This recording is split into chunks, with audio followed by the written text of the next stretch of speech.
یا اللہ یا رحمان یا رحیم یا کریم۔ الحمدللہ رب العالمین والصلاة والسلام علی سید المرسلین محمد وعلی آلہ واصحابہ اجمعین، اما بعد۔ اعوذ باللہ من الشیطان الرجیم، بسم اللہ الرحمن الرحیم۔ قل ان کنتم تحبون اللہ فاتبعونی یحببکم اللہ ویغفر لکم ذنوبکم واللہ غفور رحیم۔ وقال اللہ تعالی ما آتاکم الرسول فخذوه وما نهاکم عنہ فانتہوا واتقوا اللہ ان اللہ شدید العقاب۔ صدق اللہ العظیم۔ میرے محترم بزرگوں اور عزیزوں، اسلامی مہینوں میں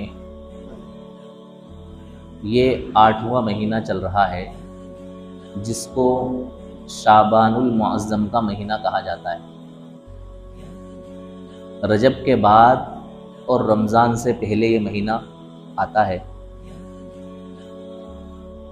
بڑی برکت والا مہینہ ہے۔ اللہ تبارک و تعالی کے پیارے حبیب حضرت محمد صلی اللہ علیہ وسلم نے اس مہینے کے لیے برکت کی دعا مانگی۔ اللہ کے رسول نے فرمایا، اے اللہ رجب کے اور شعبان کے مہینے میں ہمارے لیے برکت دے اور ہمیں رمضان تک پہنچا دے، یعنی ہماری زندگی میں اور ہماری عمر میں اتنی برکت دے کہ ہم رجب کا مہینہ بھی گزار لیں، شعبان کا مہینہ بھی گزار لیں اور رمضان تک پہنچ جائیں، یعنی کہ رمضان کے روزوں سے ہم فائدہ اٹھا لیں۔ اور اس مہینے کی فضیلت اس لیے بھی معلوم ہوتی ہے کہ ایک بڑی فضیلتوں والی رات اللہ تبارک و تعالیٰ نے اس مہینے میں رکھی ہے جس کو ہم شب برات کہتے ہیں۔ کون سی رات؟ شب برات۔ اور یہ اس لیے رکھی اللہ تعالیٰ نے کہ اللہ تعالیٰ کسی نہ کسی بہانے سے، کسی نہ کسی ہیلے سے یہ چاہتے ہیں کہ میرے بندے مجھ سے اپنے گناہ معاف کروا لیں، مجھ سے معافی مانگ لیں اور مجھ سے اپنا تعلق مضبوط کر لیں اور اپنا رشتہ جوڑ لیں۔ یہ اللہ تعالیٰ کی منشا ہوتی ہے۔ اس لیے اللہ تعالیٰ کسی نہ کسی صورت میں بندوں کو ایسے موقع دیتے رہتے ہیں جن موقعوں سے فائدہ اٹھا کر کے بندے اللہ تبارک و تعالیٰ کے بن جائیں اور اللہ تعالیٰ سے اپنا رشتہ مضبوط کر لیں۔ دیکھیں آپ سال کے مختلف مواقع میں، کبھی محرم کے روزوں کی فضیلت، کبھی عرفہ کے دن کی فضیلت، قربانی کے ایام کی فضیلت اور شب قدر کی فضیلت، پھر یہ شب برات کی فضیلت، پھر اس کے بعد میں جو ہے پورا رمضان المبارک کا مہینہ۔ تو یہ مختلف مواقع ایسے ہیں کہ جن موقعوں سے فائدہ اٹھا کر کے انسان اللہ تعالیٰ سے اپنا کنیکشن مضبوط کر سکتا ہے اور اپنا رشتہ استوار کر سکتا ہے۔ اب مسئلہ یہ ہے کہ شب برات کی فضیلت کے بارے میں امت نے جو ہے نا اعتدال سے کام نہیں لیا۔ اعتدال کا مطلب یعنی کہ درمیانہ طریقے پر۔ بعض حضرات نے تو یہ کیا کہ سرے سے شب برات کی فضیلتوں کا ہی انکار کر دیا کہ شب برات جو ہے وہ کوئی خاص فضیلتوں والی رات نہیں ہے، بلکہ عام راتوں کی طرح ایک رات ہے۔ اور ان کو دھوکہ اس طرح سے لگا کہ انہوں نے یہ کیا کہ بھئی جن حدیثوں سے، جن روایتوں سے شب برات کی فضیلت ثابت ہوتی ہے، ظاہر ہوتی ہے، وہ روایتیں ضعیف ہیں۔ ضعیف کا مطلب کمزور ہیں، پہچانی نہیں جاتی ہیں، معروف نہیں ہیں، ان کے راویوں پر شک و شبہ ہے۔ راوی کہتے ہیں روایت کرنے والے کو، یعنی جنہوں نے وہ روایتیں پہنچائی ہیں ان کے اوپر روایتیں گھڑنے کا یا جھوٹ بولنے کا الزام ہے۔ اس اعتبار سے وہ روایتیں کیا ہو رہی ہیں؟ ضعیف ہو رہی ہیں۔ تو ہم شب برات کو کوئی فضیلت والی رات تسلیم نہیں کرتے ہیں، حالانکہ ایسا نہیں ہے، بلکہ احادیث کا ضابطہ اور قاعدہ یہ ہے کہ اگر کسی ایک چیز کے لیے بے شمار حدیثیں آ جائیں، تقریباً 10 صحابہ سے جو ہے نا شب برات کی فضیلتیں منقول ہیں اور ثابت ہیں، تو کسی اگر ایک حدیث میں ضعف آ جاتا ہے تو دوسری حدیثوں کی وجہ سے اس حدیث کا ضعف کیا ہو جاتا ہے؟ ختم ہو جاتا ہے، اس کی کمزوری کیا ہو جاتی ہے؟ ختم ہو جاتی ہے۔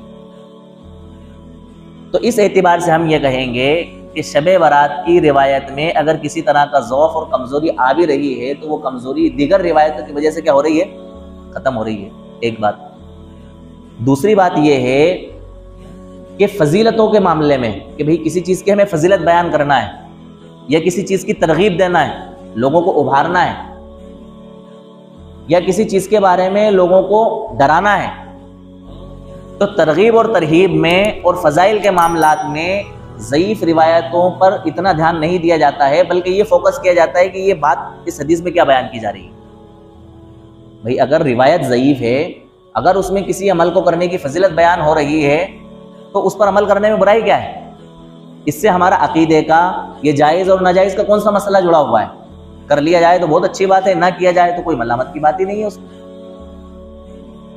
لہٰذا سرے سے یہ کہہ دینا کہ شب برات کی کوئی حقیقت نہیں ہے یا شب برات کی کوئی فضیلت نہیں ہے، یہ بالکل درست بات نہیں ہے، بلکہ اعتدال کی بات یہ ہے کہ متعدد صحابہ سے، تقریباً 10 صحابہ سے شب برات کے فضائل اور شب برات کی جو رات ہے اس کی فضیلتیں منقول ہیں اور ثابت ہیں، لہٰذا یہ رات اپنے اعتبار سے ایک مقام رکھتی ہے اور ایک حیثیت رکھتی ہے۔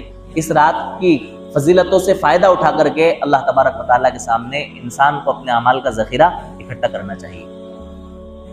بعض حضرات وہ ہیں کہ جنہوں نے اتنا افراد سے کام لیا کہ شب برات کی فضیلتوں میں اتنے منہمک ہوئے اور اتنا زیادہ اس میں انوالو ہوئے کہ بہت ساری چیزیں انہوں نے اپنی طرف سے کیا کر لی، اس میں گھڑ لی، اور شب برات کو گویا کہ ایک طریقے سے ایک تہوار کا مقام دے دیا، اور بے شمار چیزیں خرافات کی شکل میں، رسومات کی شکل میں، بدعات کی شکل میں، چراغوں کی شکل میں، روشنیوں کی شکل میں، اور من گھڑت نفل نمازوں کی جماعت کی شکل میں اس کو انجام دینا شروع کر دیا۔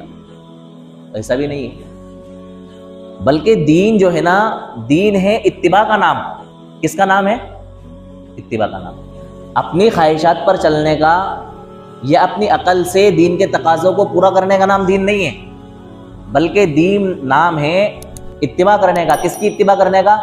اللہ کے رسول صلی اللہ علیہ وسلم کی، اللہ کے رسول کے صحابہ کی، تابعین کی، تبع تابعین کی، اور بزرگان دین کی۔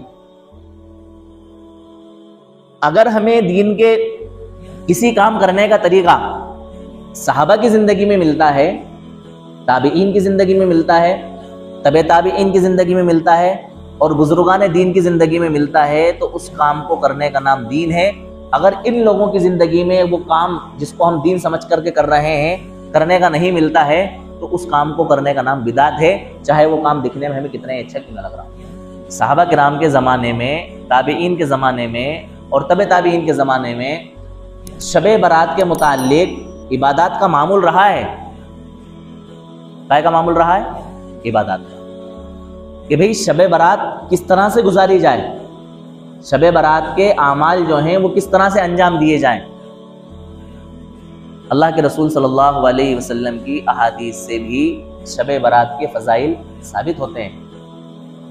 حضرت علی رضی اللہ تعالیٰ عنہ کی حدیث ہے، اللہ کے رسول صلی اللہ علیہ وسلم فرماتے ہیں کہ جس وقت شب برات ہوتی ہے اس دن اللہ تبارک و تعالیٰ رات کے شروع ہی سے آسمان دنیا پر آ جاتے ہیں۔ 7 آسمان ہے نا، اللہ تعالیٰ نے 7 آسمان بنائے، 7 زمینیں بنائی، تو جو سب سے پہلا جو آسمان ہے ہمیں نظر آتا ہے، اس کو کیا کہتے ہیں؟ آسمان دنیا، یعنی دنیا کا آسمان۔ اس پر آ جاتے ہیں اور اللہ تعالیٰ یہ ندا لگاتے ہیں کہ کیا کوئی ہے مغفرت طلب کرنے والا جس کی میں کیا کروں؟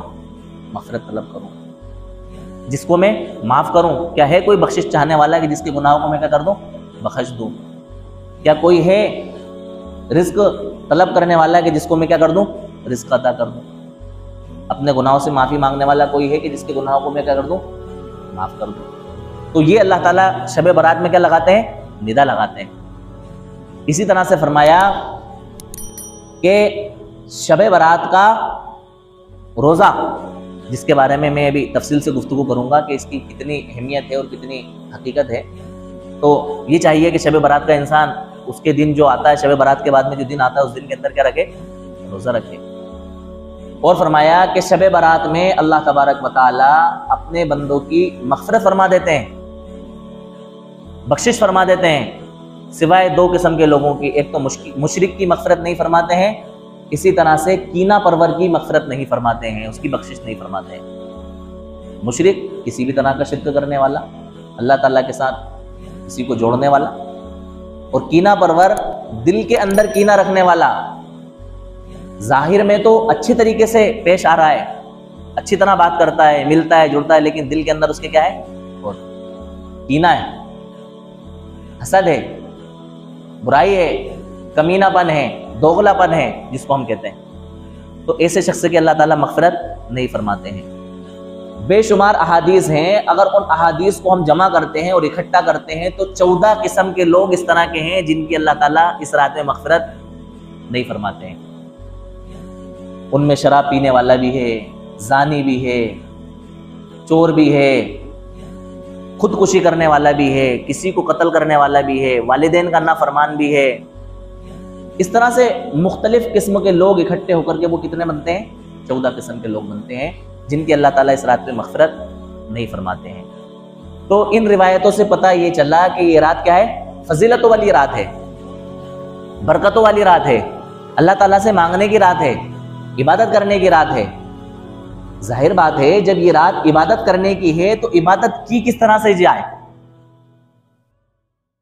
اس کا بھی تو کوئی ہمارے گائیڈ لائن ہونا چاہیے نا، کہ جس حساب سے ہم کیا کریں، اللہ تعالیٰ کی اس رات میں عبادت کریں. ہوا یہ ہے کہ جب انسان دین میں اللہ کے رسول صلی اللہ علیہ وسلم کی اتباع سے ہٹتا ہے نا، تو پھر وہ افراط اور تفریط میں مبتلا ہوتا ہے. جیسا کہ میں نے شروع میں بتلایا کہ بعض لوگوں نے سرے سے جو ہے نا شب برات کی فضیلتوں کا انکاری کر دیا کہ شب برات کی کوئی حقیقت اور اس کی کوئی فضیلت نہیں ہے، اور بعض لوگوں نے اس کو اتنا زیادہ لیا کہ اس میں بہت ساری چیزیں اپنی طرف سے شامل کر دی.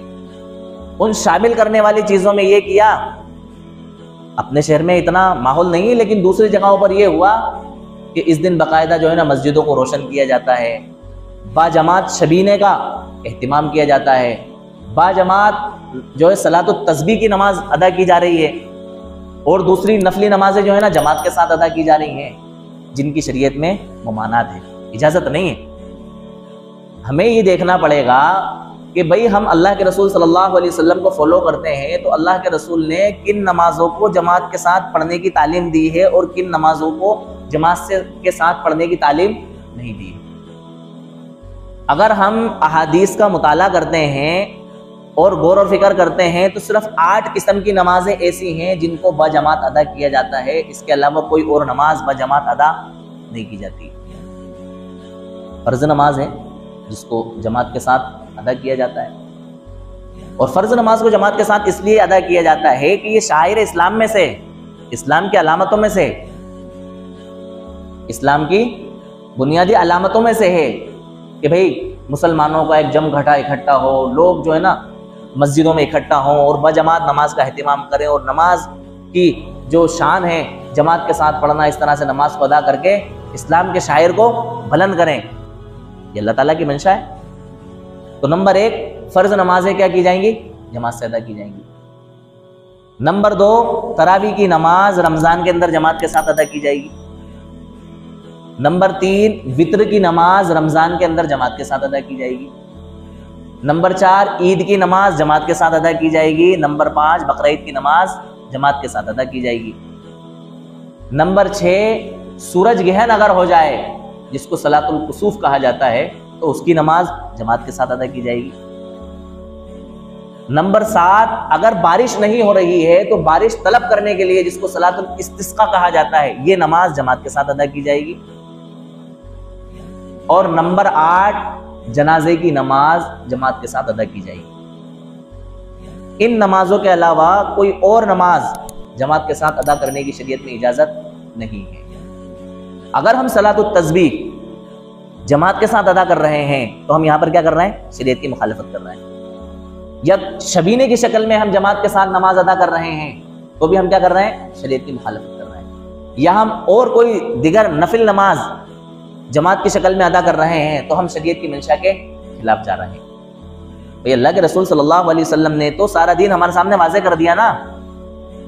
جب اللہ کے رسول نے جنازے کی نماز کو جماعت کے ساتھ ظاہر کیا، تراویح کی نماز کو جماعت کے ساتھ ظاہر کیا، وتر کی نماز کو رمضان کے اندر تراویح کے ساتھ ثابت کیا، اسی طرح سے صلاۃ الکسوف اور صلاۃ الاستسقاء ان نمازوں کو جماعت کے ساتھ ظاہر کیا اور ثابت کیا، تو اگر یہ نمازیں جماعت کے ساتھ ظاہر ہوتی اور ثابت ہوتی تو اللہ کے رسول صلی اللہ علیہ وسلم سے، صحابہ سے، تابعین سے، تبع تابعین سے اور بزرگان دین سے اس کا ہمیں کیا ملتا؟ ثبوت ملتا۔ ان حضرات سے اگر ان چیزوں کا ثبوت نہیں مل رہا ہے تو پتہ یہ چلا کہ ان نمازوں کو جماعت کے ساتھ ادا نہیں کیا جائے گا، پھر کیسے ہم عبادت کریں؟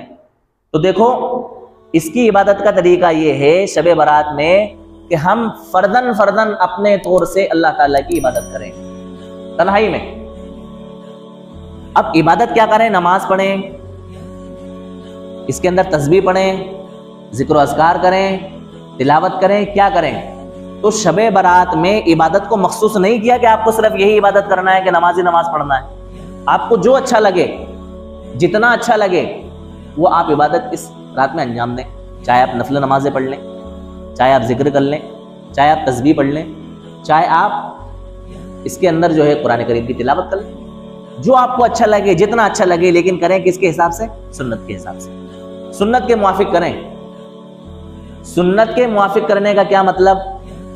سنت کے موافق کرنے کا مطلب یہ ہے کہ جس طرح سے اللہ کے رسول صلی اللہ علیہ وسلم کی منشا ہے اس منشا کے حساب سے آپ اس رات میں عبادت انجام دیں، اور جس طرح سے اللہ کے رسول کی منشا نہیں ہے اس اعتبار سے آپ عبادت انجام نہ دیں۔ پھر اللہ کے رسول کی منشا کیا ہے؟ اللہ کے رسول کی منشا یہ ہے اور دین کی منشا یہ ہے کہ نفل نمازیں جو ہیں نا وہ گھروں پر ادا کی جاتی ہیں۔ کہاں پر ادا کی جاتی ہیں؟ گھروں پر۔ مسجدوں میں بھیڑ بھاڑ اکٹھا نہیں کی جاتی ہے۔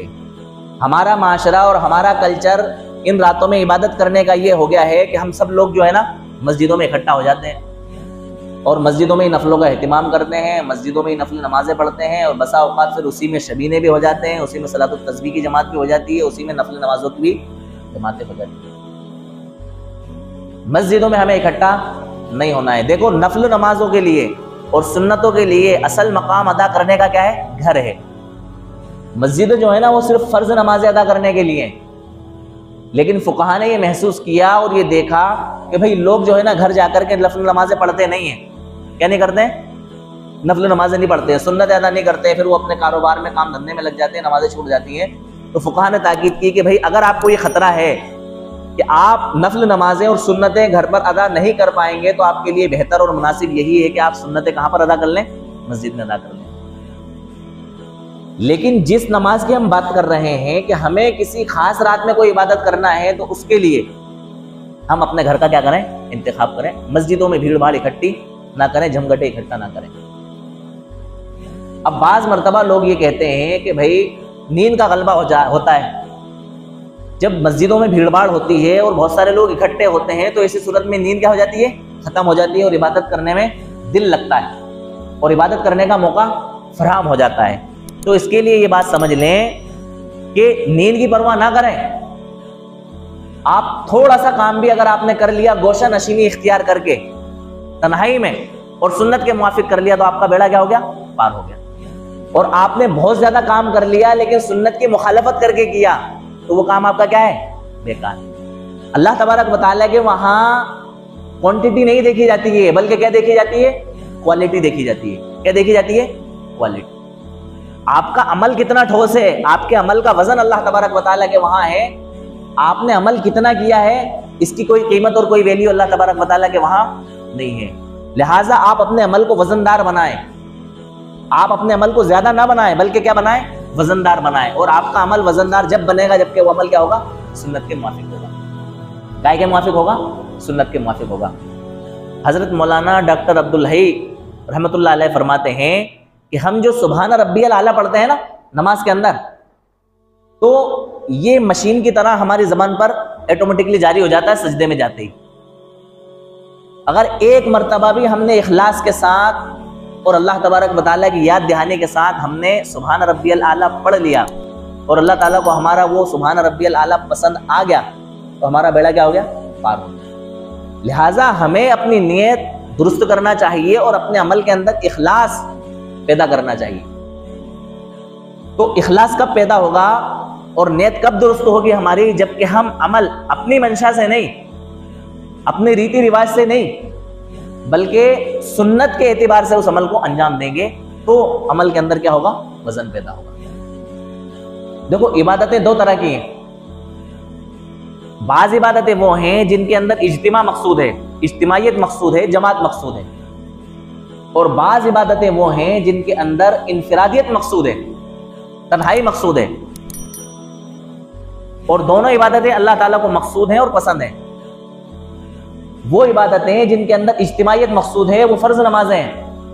اللہ تعالیٰ چاہتے ہیں کہ آپ سارے لوگ اللہ تعالیٰ کے اس عام دربار میں حاضر ہو جاؤ۔ اللہ تعالیٰ کے دو دربار ہیں، جیسے بادشاہوں کے بھی دربار ہوتے ہیں نا، ایک دربار خاص اور ایک دربار عام۔ آپ نے سنا ہوگا، پڑھا بھی ہوگا اتہاس کی کتابوں میں، ہسٹری کی کتابوں میں، دیوان خاص اور دیوان عام مغل بادشاہوں کے دربار لگا کرتے تھے۔ دیوان عام جنتا کی باتیں سننے کے لیے دربار لگا کرتا تھا، اس کو دیوان عام کہا جاتا تھا، اور دیوان خاص بادشاہ کے جو وزراء ہوا کرتے تھے، جو قریبی لوگ ہوا کرتے تھے، ان کی باتیں اور ان کے کام دیکھنے کے لیے اور سننے کے لیے جو دربار لگا کرتا تھا اس کو کیا کہا جاتا تھا؟ دیوان خاص۔ تو ایسے ہی اللہ تعالیٰ کا دربار بھی جو ہے نا، ایک دربار عام ہے اور ایک دربار خاص ہے۔ دربار عام میں سارے لوگوں کے آنے کی اجازت ہوتی ہے، جیسے مسجد ہے، یہ اللہ تعالیٰ کا دربار عام ہے کہ سب لوگ جو ہے نا فرض نمازوں میں آئیں، سب لوگ اکٹھے ہوں اور اللہ تعالیٰ سے مناجات کریں، اللہ تعالیٰ سے بات چیت کریں، اللہ تعالیٰ کے سامنے اپنی عرضیاں رکھیں۔ یہ اللہ تعالیٰ کو پسند آتا ہے، اللہ تعالیٰ نے اسی اعتبار سے آپ کو بلایا ہے، اسی طرح سے آنے کا حکم دیا ہے، لہٰذا آپ کو اسی طرح سے آنا ہے۔ اور ایک ہوتا ہے دربار خاص اللہ تعالیٰ کا، یعنی کہ اللہ تعالیٰ یہ چاہتے ہیں کہ میرا بندہ مجھ سے تنہائی میں ملے، میں ہوں اور میرا بندہ ہو، صرف کوئی تیسرا نہ ہو، ہم دونوں تنہائی میں کیا کریں؟ بات چیت کریں۔ ایک مرتبہ حضرت ابو بکر رضی اللہ تعالیٰ عنہ کو اللہ کے رسول صلی اللہ علیہ وسلم نے آہستہ تلاوت قرآن کرتے ہوئے دیکھا تو فرمایا کہ بہت آہستہ تلاوت کر رہے ہو۔ تو حضرت ابو بکر نے فرمایا کہ مجھے جس سے بات چیت کرنا تھی میں نے اس کو اپنی بات سنا دی، یعنی اللہ تبارک و تعالیٰ۔ تو گویا کہ آپ اللہ تعالیٰ کو سنانا چاہتے تھے تنہائی میں، اپنے دل کی بات اللہ تعالیٰ سے کرنا چاہتے تھے، تو آپ نے اپنے دل کی بات کو کس تک پہنچا دیا؟ اللہ تعالیٰ تک پہنچا دیا۔ تو اسی طرح سے اللہ تعالیٰ یہ چاہتے ہیں کہ میرے بندے تنہائی میں مجھ سے گوشہ نشینی اختیار کریں اور میرے سامنے آئیں، مجھ سے کیا کریں؟ بات چیت کریں۔ تو اس کے لیے اللہ تعالیٰ نے موقع یہ دیا کہ آپ تنہائی میں نفل نمازوں کی شکل میں اپنے گھروں کے اندر آپ میرے پاس میں آئیں اور مجھ سے کیا کریں؟ بات چیت کریں۔ اس کو یوں سمجھیں کہ جیسے کوئی ایک بادشاہ اپنے کسی ملنے والے کو وقت دے اور یہ کہے کہ تم جو ہے نا رات کو 9 بجے تنہائی میں میرے پاس میں آنا، مجھے آپ سے کوئی بات چیت کرنی ہے، آپ کو کچھ خاص تحفے تحائف سے مجھے کیا کرنا ہے؟ نوازنا ہے۔ اس طرح کی بات چیت کرے تو اب اس بندے کی کیا ذمہ داری بنتی ہے کہ بادشاہ نے اس کو تنہائی میں بلایا ہے تو وہ تنہائی میں بادشاہ کے پاس پہنچے اکیلا۔ اب یہ شخص جس کو تنہائی میں بلایا ہے اگر اپنے دوستوں کو اکٹھا کر کے اور ان کا جھمگٹا کر کے اگر بادشاہ کے دربار میں پہنچے گا تو بتاؤ اس نے بادشاہ کی بات کی توہین کی، بادشاہ کے وقت دینے کی ناقدری کی کہ قدر کی؟ کیا کی؟ ناقدری کی۔ بادشاہ اس کو تنہائی میں بلانا چاہتا تھا اور یہ کائے میں پہنچا؟ بھیڑ بھاڑ کے ساتھ میں پہنچا۔ تو اس نے بادشاہ کی طرف سے جو اس کو نعمت ملی ہوئی تھی دربار خاص کی اور تنہائی میں گوشہ نشینی اختیار کرنے کی، اس نعمت کی کیا کر لی؟ اس نے ناقدری کر لی۔ ٹھیک اسی طرح سے اللہ تبارک و تعالیٰ نے ہمیں نفلی عبادتوں کے موقع دیے کہ ہم تنہائی میں اللہ تعالیٰ کی نفلی عبادتیں انجام دیں۔ ہم نے اس میں بھیڑ بھاڑ اکٹھی کر کے، اپنی طرف سے جھمگٹے اختیار کر کے، اپنی طرف سے جو ہے نا نفلی نمازوں کی جماعتیں اختیار کر کے ہم نے اس نعمت کی کیا کر لی؟ اللہ تعالیٰ کے سامنے ناقدری کر لی۔ لہٰذا اس ناقدری کرنے کے اوپر اللہ تعالیٰ کی طرف سے جو انعامات ہمیں ملنا چاہیے اور انعامات کی جو نوازشیں ہونا چاہیے وہ نوازشیں ہمیں نہیں ملیں گی۔ ایسی صورت میں ثواب تو دور کی بات، الٹا ہمیں گناہ ملے گا اللہ تعالیٰ کی منشا کی مخالفت کرنے کی وجہ سے اور سنت کے خلاف کرنے کی وجہ سے۔ تو پتہ یہ چلا کہ اگر ہمیں اس رات میں عبادت کرنا ہے تو ہمیں تنہائی میں ہی اللہ تعالیٰ کی عبادت کرنا ہے، جو ہمیں میسر ہو جائے۔ جتنی ہم نفل نمازیں پڑھ سکتے ہیں نفل نمازیں پڑھ لیں، جتنا ہم اللہ تعالیٰ کا ذکر کر سکتے ہیں، سبحان اللہ، الحمدللہ، اللہ اکبر، تیسرا کلمہ، چوتھا کلمہ، جو ذکر ہم کر سکتے ہیں اللہ تعالیٰ کا کیا کر لیں؟ ذکر کر لیں۔ تسبیحات پڑھ لیں، سبحان ربی الاعلیٰ، سبحان ربی العظیم، اور جو تسبیحات ہم پڑھ سکتے ہیں وہ پڑھ لیں۔ اسی طرح سے اگر ہم قرآن کریم کی تلاوت جانتے ہیں تو جتنے پارے ہم قرآن کے پڑھ سکتے ہیں، جتنی صورتیں ہمیں یاد ہیں ان صورتوں کی ہم کیا کر لیں؟ تلاوت کر لیں۔ بس اس سے زیادہ اس رات کی عبادت کی کوئی حقیقت اور کوئی خاص اہمیت نہیں ہے۔ اس سے ہٹ کر کے اگر ہم جا رہے ہیں تو گویا کہ ہم گائے میں شامل ہو رہے ہیں، رسومات میں، بدعات میں، خرافات میں اور سنت کی مخالفت میں شامل ہو رہے ہیں۔ ایک اور بات اس رات کے حوالے سے یہ ہے کہ بھئی قبرستان میں جانا، تو اس کے لیے یہ ضابطہ یاد رکھیں کہ ہمیں دین کے معاملے میں جتنی بات اللہ کے رسول صلی اللہ علیہ وسلم سے ثابت ہے، ظاہر ہے، منقول ہے، اس سے ہٹ کر کے کرنا یہ دین نہیں۔ جتنا ہمیں اللہ کے رسول کے عمل سے ظاہر ہے اتنا ہمیں اپنی زندگی میں اس عمل کو کیا کر لینا چاہیے؟ کر لینا چاہیے۔ اللہ کے رسول صلی اللہ علیہ وسلم کی ساری زندگی میں صرف ایک مرتبہ قبرستان جانا کیا ہے؟ ثابت، اس کے علاوہ نہیں۔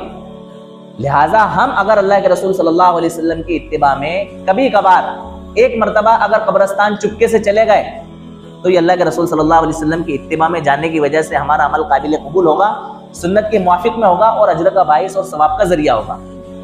اگر ہم ہر سال صرف یہ سوچ کر کے کہ اللہ کے رسول صلی اللہ علیہ وسلم قبرستان گئے ہیں، اگر ہر سال جانے کا معمول بناتے ہیں تو ایسی صورت میں یہ عمل ہمارا جو ہے قابل ترک ہے، قابل مذمت ہے، اس کے اوپر ہمیں کسی طرح کا کوئی ثواب نہیں۔ دوسری چیز، اللہ کے رسول کے اس عمل سے یہ ثابت ہوتا ہے کہ اللہ کے رسول تنہے تنہا قبرستان گئے تھے، کسی کو بتا کے نہیں گئے، یہاں تک کہ حضرت عائشہ کو بھی بتا کر کے نہیں گئے۔ اب حضرت عائشہ کے ساتھ تھے اس دن رضی اللہ تعالیٰ عنہ۔ اسی طرح سے آپ نے صحابہ کو بھی نہیں بتلایا، حالانکہ صحابہ کرام کا یہ معمول تھا کہ وہ اعمال کرنے کے اندر تلاشا کرتے تھے کہ ہمیں کوئی نیک عمل کرنے کا مل جائے جس کو ہم کر لیں اور ہمیں اس کا کیا مل جائے؟ ثواب مل جائے۔ آپ نے صحابہ کو بھی بتانا مناسب نہیں سمجھا، یہاں تک کہ حضرت عائشہ رضی اللہ تعالیٰ عنہ کو بھی بتانا مناسب نہیں سمجھا۔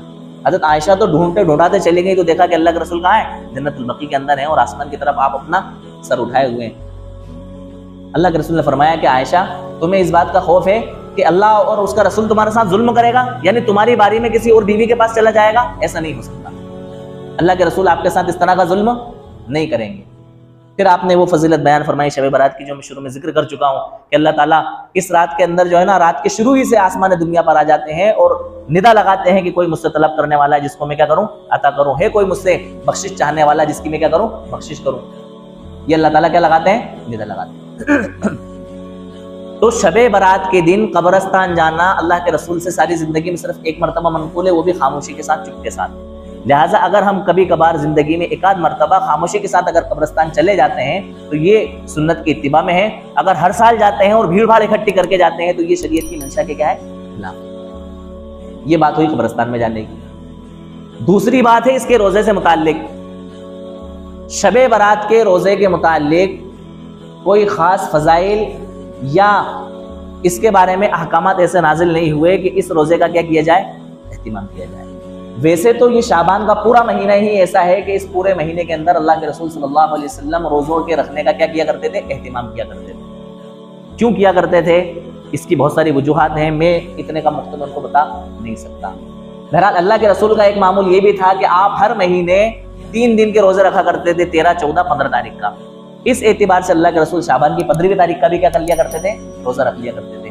لہٰذا اگر کوئی شخص ان 3 دنوں کا روزہ رکھتا ہے، ان میں اگر 15ویں تاریخ کا بھی روزہ رکھ لیتا ہے تو اس کے لیے کیا ہے؟ بہت بہتر بات ہے۔ یا پورے مہینے کے روزوں کا اہتمام کرتا ہے تو ایسی صورت میں اگر 15ویں تاریخ کا روزہ رکھ لیتا ہے تو بھی بہت اچھی بات ہے، اور اگر نہیں رکھتا ہے تو بھی اس کے اوپر کوئی ملامت اور کوئی گناہ کی بات اس سے صادر ہونے والی نہیں ہے۔ اور جو شخص پورے اس شعبان کے مہینے کے روزوں کا اہتمام کرتا ہے اللہ کے رسول کی اتباع میں، جیسا کہ آپ روزوں کا اہتمام کیا کرتے تھے، تو اس کو اللہ کے رسول نے یہ بھی تعلیم دی ہے کہ وہ 27 کے بعد 28 اور 29 کے روزے نہ رکھے، اس لیے کہ بعد میں اس کو رمضان کے روزے رکھنا ہے، اس کے لیے اس کو حشاش بشاش اور جو ہے نا پھرتیلا اور چوکس اور چوکنا ہونے کی ضرورت ہے۔ لہٰذا اگر پورے مہینے کے روزے رکھے گا تو پھر اگلے روزوں میں اس کو کیا آئے گی؟ کمزوری محسوس ہوگی۔ لہٰذا 2-3 دن کیا کرے؟ آرام کرے۔ تو روزے کے متعلق اتنا ہے کہ اگر کوئی بندہ اس مہینے میں 2-3 روزوں کا اہتمام کرتا ہے تو وہ 15ویں دن کے بھی روزے کا اہتمام کر لے، اور اگر نہیں کرتا ہے تو وہ قابل ملامت یا بہت زیادہ اس بات کا مستحق نہیں ہے کہ اس کو لان تان کیا جائے، یہ کہا جائے کہ بھئی آپ نے شب برات کا جو ہے نا روزہ نہیں رکھا۔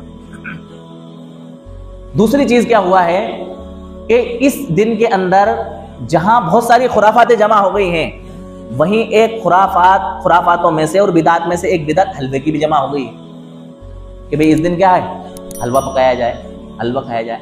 دیکھیں سال کے پورے دنوں میں ویسے کوئی حلوہ پکانا نہ تو حرام ہے نہ ہی ناجائز ہے، حلال ہے، کھا سکتے ہیں، پکا سکتے ہیں، اللہ تعالیٰ نے اجازت دی ہے، حلال کھانوں میں کیا برائی ہے۔ لیکن کسی مخصوص دن کے ساتھ خاص کر کے حلوہ پکانا بدعت کے اندر کیا ہو جاتا ہے، شامل ہو جاتا ہے۔ اچھا اس حلوہ پکانے کی رسم اس کے اندر شامل کیوں، اس کو بھی سمجھ لو۔ دیکھو یہ رات بڑی فضیلتوں والی ہے، میں نے جیسے کہ شروع میں بتلایا، اس رات میں اللہ تبارک و تعالی بندوں کی اتنی کثیر تعداد میں گناہوں کو معاف فرماتے ہیں۔ حدیث پاک کے اندر آتا ہے کہ قبیلہ کلب کی بکریوں کے بال جتنے ہوتے ہیں نا، ان بالوں کے برابر اللہ تعالیٰ اس رات کے اندر لوگوں کی کیا کرتے ہیں، مغفرت کرتے ہیں۔ تو بتاؤ جب اتنے، ایک بکری کے بدن پہ کتنے بال ہوتے ہیں، اور ایک قبیلہ ہے جو کہ بہت بڑا قبیلہ تھا اور اس کے اندر بہت زیادہ بکریاں پایا جایا کرتی تھی، اللہ کے رسول نے اس قبیلے کی مثال دی، تو لاکھوں کی تعداد میں جب وہ بکریاں ہوں گی تو ان کے بال کتنی تعداد میں ہوں گے۔ جب اتنے اربوں خربوں لوگوں کی جب مغفرت ہوگی تو شیطان اس بات کو برداشت کرے گا، پسند کرے گا؟ اس کی تو ساری محنتیں ضائع ہو جائے گی۔ تو شیطان نے لوگوں کو اصل مقصد سے ہٹانے کے لیے حلوے کے اندر ڈال دیا اور مبتلا کر دیا کہ تم حلوے کے اندر مبتلا ہو جاؤ، اور اصل جو مقصد ہے نا مغفرت طلب کرنے کا اور بخشش کا، اس سے کیا ہو جاؤ، پیچھے ہٹ جاؤ۔ شیطان نہیں چاہتا ہے کہ ایمان والوں کے اور مسلمانوں کی اللہ تعالیٰ اتنی بڑی تعداد میں کیا کرے، مغفرت کرے، تو کہیں نہ کہیں وہ اپنا حصہ کیا کر لیتا ہے، شامل کر لیتا ہے۔ لہٰذا لوگوں کی مغفرت سے بھٹکانے کے لیے اس نے ان چیزوں کو شامل کر کے اس میں الجھا کر کے رکھ دیا کہ تم حلوے مانڈے اور ان کے اندر پکوانوں کے اندر لگ کر کے اصل مقصد سے کیا ہو جاؤ، ختم ہو جاؤ۔ دیکھو جب انسان سنت سے ہٹتا ہے اور بدعت میں شامل ہوتا ہے تو اس بدعت میں شامل ہونے کی وجہ سے اصل مقصد سے انسان کیا ہو جاتا ہے، ہٹ جاتا ہے۔ جیسے میں نے بتلایا کہ اصل تو طریقہ یہ تھا کہ انسان جو ہے نا فرض نمازوں کی پابندی کرے، نمازوں کا اہتمام کرے، تو انسان ان نمازوں کا تو اہتمام نہیں کرتا ہے، لیکن ایسے دنوں کے اندر جو نفلی نمازیں آتی ہیں نا ان کے اندر جماعت سے نماز پڑھنے کا کیا کرتا ہے، اہتمام کرتا ہے۔ تو اصل مقصد سے ہٹنے کی وجہ سے کن چیزوں میں شامل ہوا، ان چیزوں میں شامل ہو گیا۔ اسی طرح سے اصل حکم یہ ہے کہ بھیا میت کا انتقال ہو گیا نا تو اس کی میراث کو جلدی سے تقسیم کرو لوگوں میں، لیکن اس کی طرف دھیان نہیں جاتا ہے، بلکہ تیجے 10ویں 40ویں اور برسی کی طرف انسان کا دھیان ہو جاتا ہے اور اس کے اندر کیا ہو جاتا ہے، مبتلا ہو جاتا ہے۔ آخری بات کہہ کر کے اپنی بات ختم کر رہا ہوں۔ ان ساری چیزوں میں شامل ہونے کے بعد اب ہوتا کیا ہے کہ جب انسان کو قرآن اور حدیث کی روشنی میں صحیح عنوان سے یہ باتیں پتہ چلتی ہے تو بعض مرتبہ ہضم نہیں ہوتی، پھر اس میں بحث و مباحثے شروع ہو جاتے ہیں کہ بھئی یہ بات تو ہم نے آج تک سنی نہیں، ایسی بات تو ہوئی نہیں۔ اس سے ہمیں اہل ایمان کو کیا کرنا چاہیے، گریز کرنا چاہیے، بلکہ اللہ تبارک و تعالیٰ کی طرف سے یہ نعمت سمجھنا چاہیے کہ اللہ تعالیٰ نے ٹھیک 2 ہفتے پہلے رمضان المبارک سے یہ رات ہمیں دی ہے، یہ ہمارے لیے نعمت ہے۔ اس رات میں ہم اللہ تبارک و تعالیٰ کے سامنے روز ہو کر کے اپنے گناہوں کو معاف کر کے ہم رمضان المبارک کا استقبال کریں اور رمضان المبارک کی کیا کریں، تیاریاں کریں۔ باتیں اور بھی تھیں لیکن وقت ہو جانے کی وجہ سے وہ باتیں چھوڑی جا رہی ہیں۔ اللہ تبارک و تعالیٰ ہم سب کو عمل کرنے کی توفیق عطا فرمائے۔ وآخر دعوانا الحمدللہ رب العالمین۔